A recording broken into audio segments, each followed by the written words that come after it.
Welcome, everybody. I want to talk today about growth. And what brought this up are two things. First of all, last year, 2018, I was speaking at a VARNEX event. And after one of my talks, challenging leaders to really build their organization, a guy came up to me, super nice guy. And he said, you described me in your talk. When you talked about 20 years at the same level of revenue, working incredibly hard, working too hard. That's me. I've been at about $1.2 million in revenue for the last 20 years, 22 years. And I'd really like to change. And you think about that. If you don't have growth, you're really wasting your time in many ways, unless you want a lifestyle business. And I will say, by the way, this guy said, really want to do something about it. I reached out to him 3 times after the conference, said, what do you want to say, what do you want to do? You want to talk about it? He didn't even reply. So he's still stuck in that rut. Okay. What reminded me of this story, Jeff, and our audience here, is that we have a great client right now, and he has a wonderful client who referred him to somebody else. And that somebody else said, well, what size is his organization? And when his reference told him the size of our client's organization, the guy said, oh, I won't work with him. Doesn't know how to grow.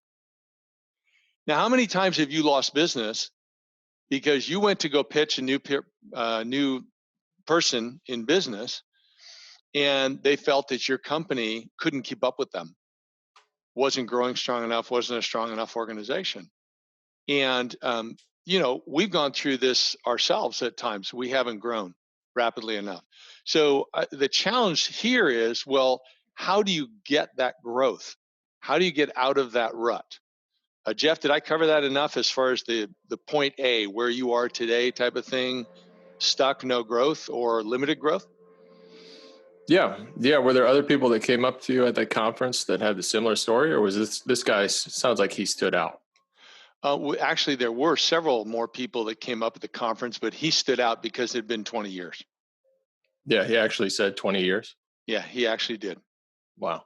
Yeah, and he said $1 million to 1.2 million. And I could tell by the way he handled himself, super hard worker, probably working 6 to 7 days a week, and probably makes a good living, but he's not really enjoying life.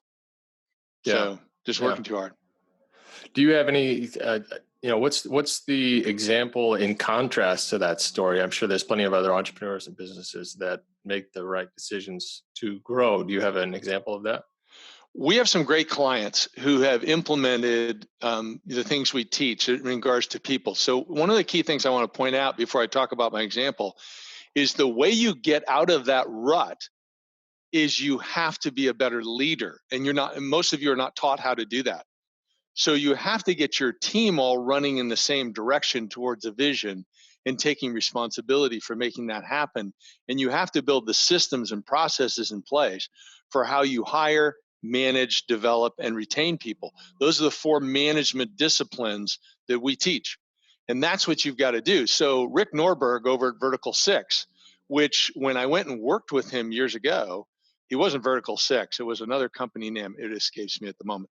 But basically, he had started a IT services practice for SMBs, small to mid-sized business, as an offshoot of a larger company. He had a partnership there, which he then later bought out.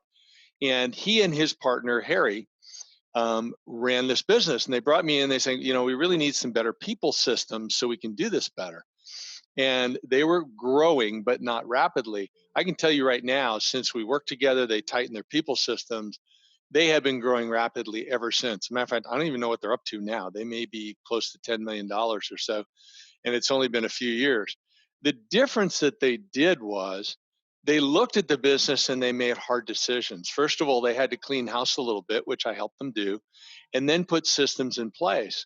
One of the great things they did was they looked at their techs and they said, you know what? We don't do well hiring seasoned technical people because they come in with baggage. They come in with knowledge, but they also come in with baggage. We're going to build from the ground up. So with my help, and they took a lot of it on themselves, but they built an internship program. Actually, they call it an apprentice program.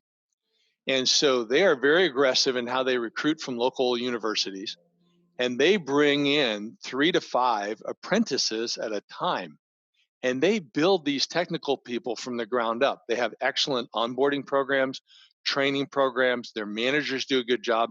By the way, they send all of their managers, when they promote someone to management, they go through our certified leader program over and over again. They just outsource it to us. We train the leaders. And they build on this. And so they have this super strong company culture. And then Rick, who's strong on the sales side, had delegated this off to Harry, who manages it and drives it. But by doing that, it freed Rick up to really focus. And he worked with an outside agency. They came up with this new name, Vertical Six. And they do the marketing, they do the leads. And Rick is really good on the vision side and engaging people. And so he's taken those practices and how they hire, how they manage, develop, and retain people, and applied it more with the sales and the customer service team and their VCIOs.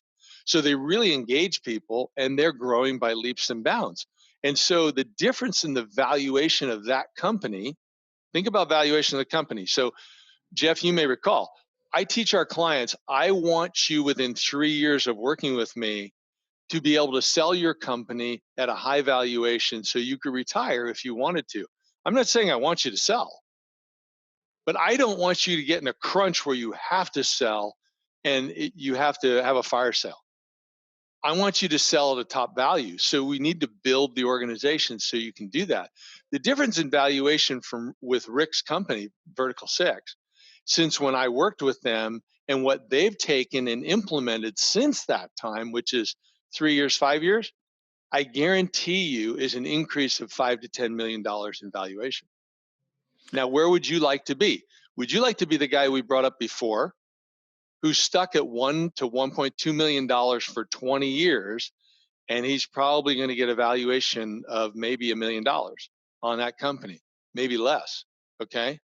Or do you want to have an organization that's growing and it's approaching $10 million in sales or more, and it's not only going to get that close to $10 million valuation, but it's actually going to get a multiple of that because they have more recurring customers, more monthly recurring revenue. They have solid growth year to year that's happening.